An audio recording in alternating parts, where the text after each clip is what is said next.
Hope you guys are doing well. Welcome back. So in this video, I'm going to show you that how you can make lens correction in your image in Adobe Lightroom. So let's start. So first of all, what we have to do, we have to import the image. As you can see, I have already imported an image. You have to go to the library section and has the import. You have to click on the import and you need to choose the image, that which image you want to import. And after that, simply we have to go to the develop section. As you can see, after going to develop section, you will see all options here. Now what we have to do, we have to scroll down, and after scrolling down, as you can see, you will get the lens correction option here. So we have to click on the lens correction, and after clicking on this, as you can see, you will get some other options as well. So now what we need to do, as you can see, for example, I'm gonna choose this one, and after choosing this, and I'm also going to choose enable corrections. And now simply, as you can see, these are the options are provided here, like the apple, and you have to choose that which type of thing you want to apply, or this one, you have to choose that, and all the things are provided here. And after choosing that, simply what we have to do, we have to, if you want to distortion, you can also increase this. If you want to decrease this, you can also do it. As you can see,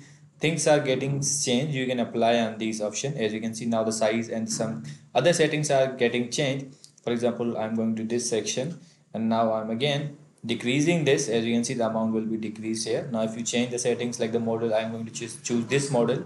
Here you have chosen the model of the camera, that which type of lens you are using, or which type of camera you have. For example, I'm going to choose this one again, and now here to choose you, and it will be by default chosen. And now simply you can increase the amount again, and it will be increased like this.